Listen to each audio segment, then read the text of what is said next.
I'm getting pretty tired of the same old menu all the time. Aren't you able to come up with any new ideas already? We should be able to provide our guests with unique dishes all the time so that we stand out from our competitors. Hello, Barbara. I hope you're doing well. I have several new dishes that I want to add to our menu, but Benjamin still hasn't given his approval on any of them yet. Oh, but my Benny's always so busy. You must know that by now. He's not able to take that much time out of his schedule to accommodate you. Maybe you need to think of a better way to propose your ideas to him. Isn't there a way to get his approval without wasting any of his precious time? Of course, I try to keep that in mind when I share my ideas with him. But if he wants to taste everything before adding any new dishes to our menu, I want to make sure that he can enjoy it in the most delicious state.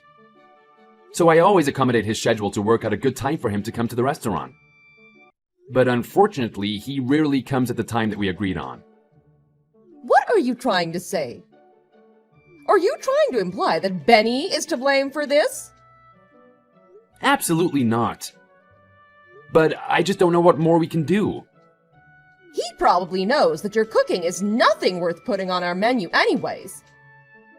That's why he doesn't want the extra burden of having to travel all the way there only to have a disappointing meal. Why don't you come up with a dish that we would actually enjoy? I'm confident that all the dishes that I've come up with are quite delicious and that our regular customers would enjoy them very much. So that's why it's important that Benjamin keeps his word about our meeting time. That way I can time the meal preparation accordingly, and he'll be able to enjoy the dish as it's meant to be served. I know that I've had to ask him to avoid visiting the restaurant during our busy time. There's not much more we can do unless Benjamin is also willing to give us the same kind of courtesy. You have no right to blame Benny. Obviously, it just means that you're not putting in enough effort. You've been working for us for a long time now, right? I hope you don't think that it gives you any right to demand anything, just because you've spent more time at the restaurant than anyone else. Of course not. I absolutely don't think that, and I'm sorry if you may have gotten the wrong impression. Besides, why should my Benny have to accommodate your schedule in the first place? He can't just appear at the restaurant when you call for him. I've told you that he's an extremely busy man. You should at least have enough consideration to offer going to him when he can accommodate you. That's not really ideal, since I can't leave the restaurant unattended. I know that there are other staff who are more than capable of managing everything, but it's my duty as head chef to oversee everything. And whenever Benjamin calls to say that he can meet me, it's almost always during our busy time. So, unfortunately, I've had to turn him down on several occasions because I was unable to leave. Oh, so what you're saying is that Benny has offered to meet with you, but you've been ignoring him. He says that he's able to see you when he calls, right? So, why don't you just take him up on his offer right then? What are you doing instead? Of course, I'm working in the kitchen to make sure that all the orders get prepared in time, with hardly even a moment to catch my breath.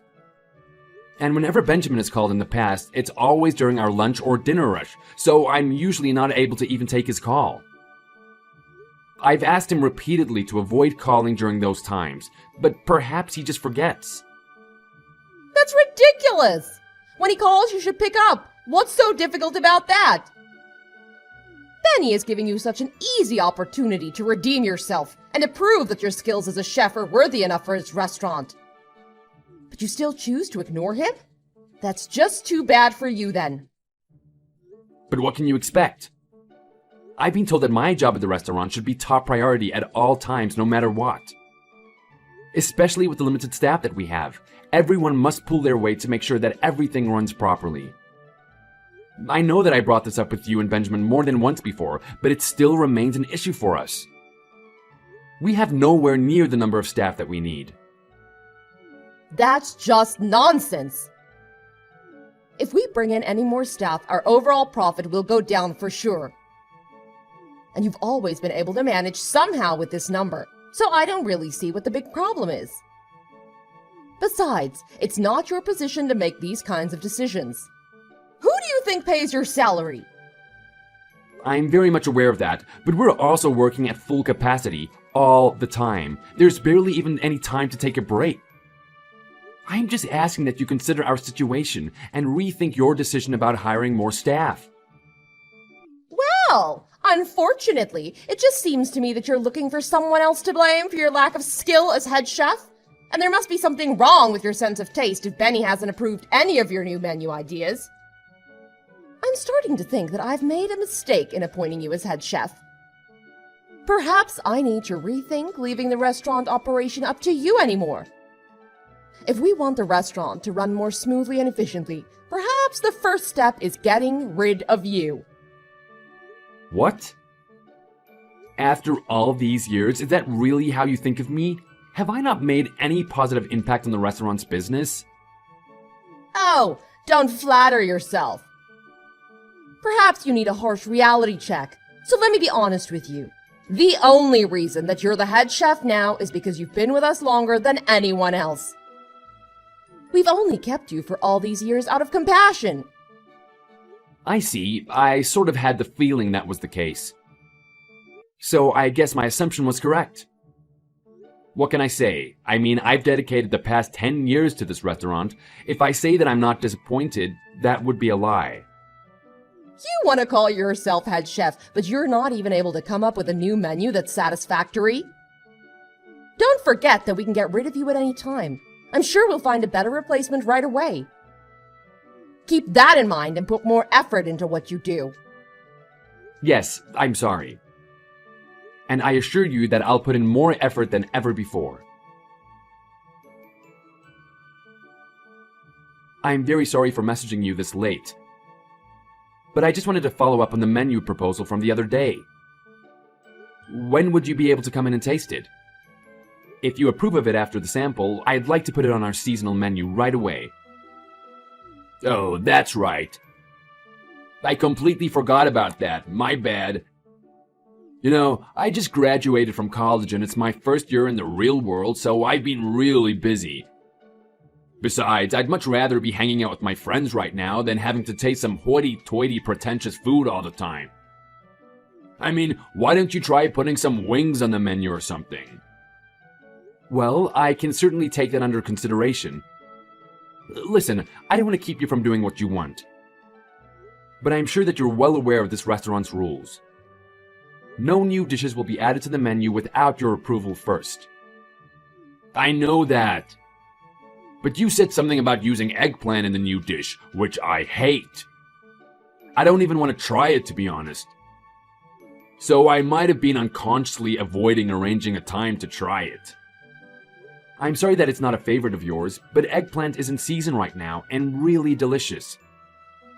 I tried to replace it with a different vegetable that you're more likely to enjoy, but nothing else really brought all the flavors and textures together like the eggplant.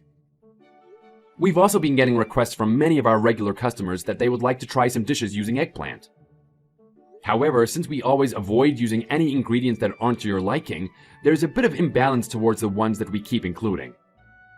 So why would you include eggplant in the new menu idea now? I've hated eggplant since I was a kid. Is this some kind of payback towards me? Absolutely not. But if we keep using only the ingredients that you enjoy, I feel like our menu will be somewhat biased. I just thought that it would be better to include a variety of seasonal ingredients in our dishes, so that we can meet our customers' requests. But it's not a really tempting offer for me. I have to go all the way to the restaurant only to be forced to eat something that I know I'll hate.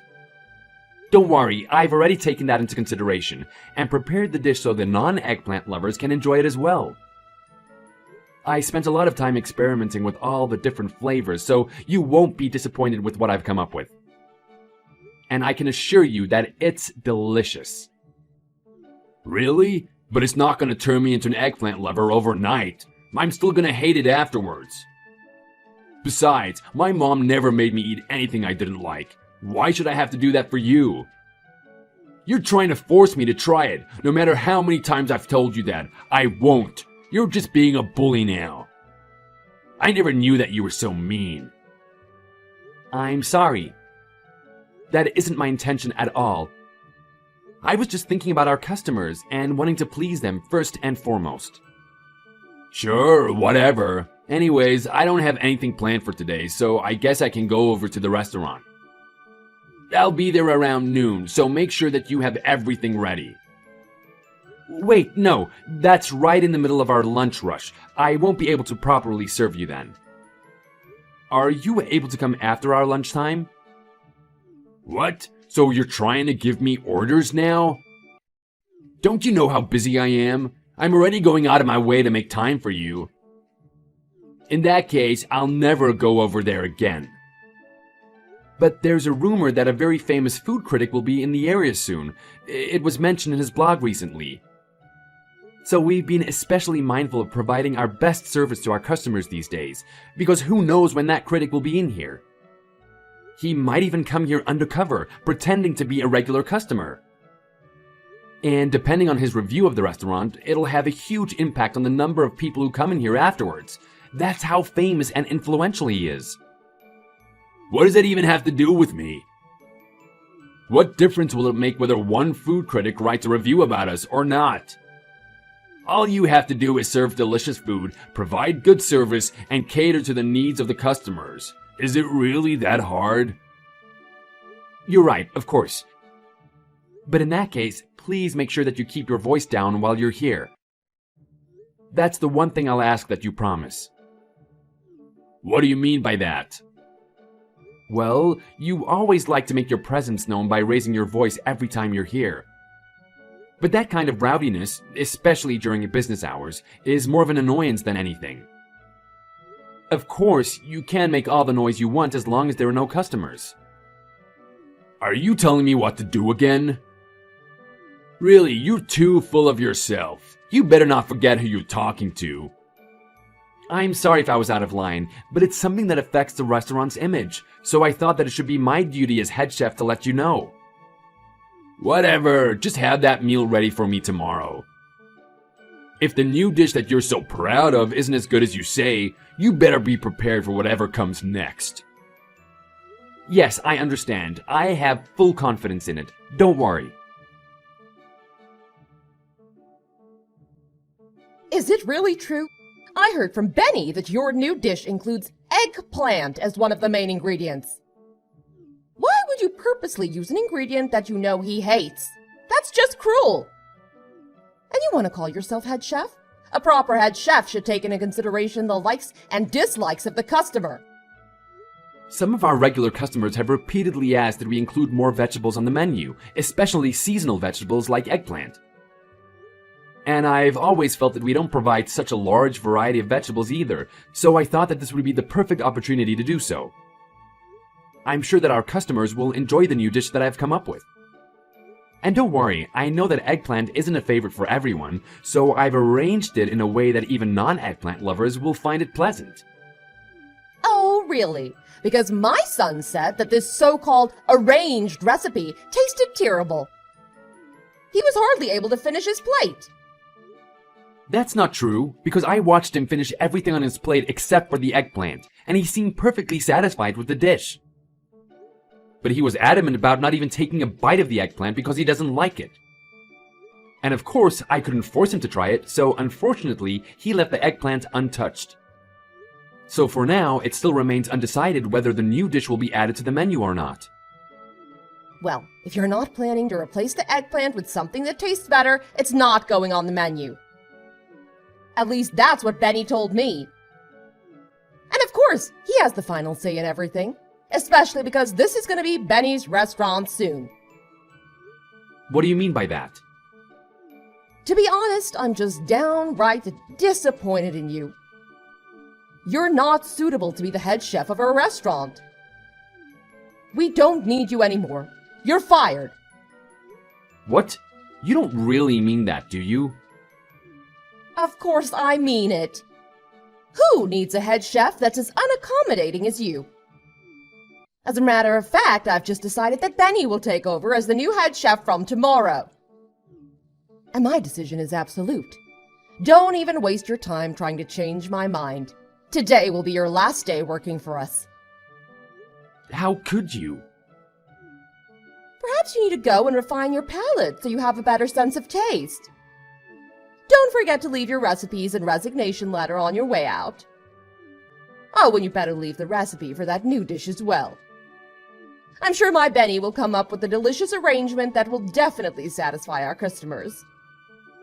I see, then I guess I have no other choice than to resign, if that's how you really feel about me. But keep in mind that I won't be coming back here ever again. Don't be so full of yourself. We don't need anything from such an unskilled chef anyways. You can forget all about me and do whatever you please. Christian, where are you? You have to come back to the restaurant right away and get the kitchen back in order. Everything is such a mess right now. Yes, so it seems. But remember that I no longer work there, so it has nothing to do with me anymore. Don't act like it's not your problem. You knew this would be the outcome when you quit. Sure, I had somewhat of an idea about what would happen. But I never imagined that your son would be that bad at cooking. I read the article about your restaurant on that Food Critics blog. He really tore into Benjamin and mocked everything about him. It was quite entertaining to read. What article? What are you even talking about? I know nothing of any kind of food critic coming here, or any article written about our restaurant. Really? Because I certainly mentioned it to Benjamin before. There were rumors that a very famous food critic was in the area. And it seems like he visited your restaurant today and already posted that hysterical article. He wrote that Benjamin's innovative cuisine was barely edible. But he used your recipe. Why didn't it turn out the way it should? Maybe there was something wrong with your recipe. No, he didn't actually follow my recipe. In fact, he tried to be creative in his own way and ended up serving an utter disaster. Those were the words of the food critics, not mine. But anyways, it also said that Benjamin replaced the eggplant with jalapeno poppers just because they're one of his favorite vegetables. The food critic wrote that he sat down with the chef and talked about the recipe as if they were old friends. Wait, so you're saying that guy was the food critic, and he wrote that blog about us? But he was just talking and hardly touched his plate. He's known to always finish everything on his plate because he thinks that that is the best kind of respect that he can give to the chef that prepared his meal. But I guess in this case, the food was so terrible that he couldn't bear to eat it. It really makes me wonder what Benjamin's sense of taste is like. Did he even taste his own cooking? Wait, that food critic really wrote all of that in his blog? Won't that affect our business? I would think so. Regardless, he's known to be pretty harsh in his reviews, so he never sugarcoats any of his comments. But his reviews are always reliable, so he has a large number of followers who take his reviews seriously. I know that the restaurants that he's criticized in the past lost about half of their customers because of his bad review. Are you serious? Why did he have to come today? Well, at least your restaurant has many regular customers, so I'm sure you'll be fine.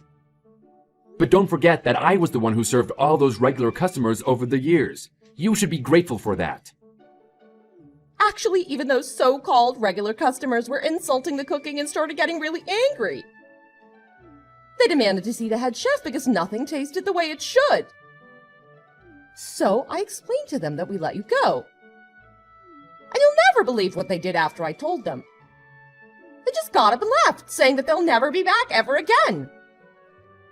Isn't that too bad? I never realized they had become so loyal to me, but it also makes me very proud.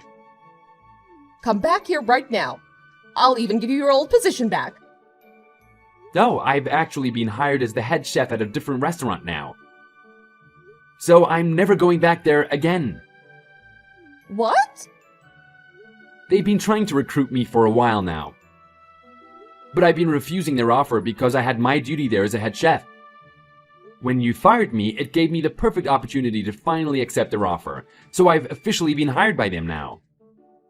I'll even start working in the kitchen tomorrow, so I'll be ready to serve the food critic whenever he comes. I'll never allow that to happen.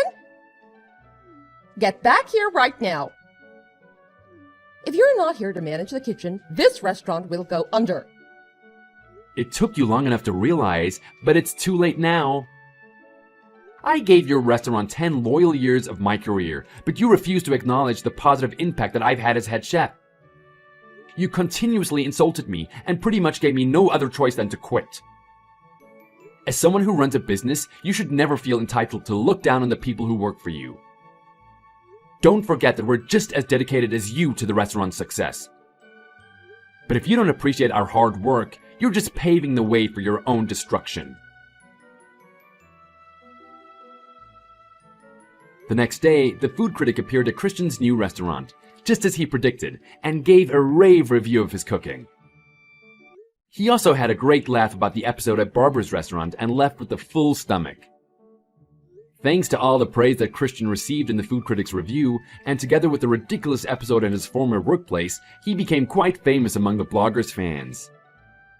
In fact, Christian's restaurant was such a great success that it was a much talked about topic for many years after that.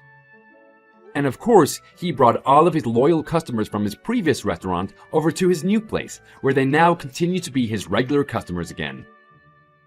On the other hand, Barbara's restaurant never recovered from the terrible reviews and ended up going out of business shortly after.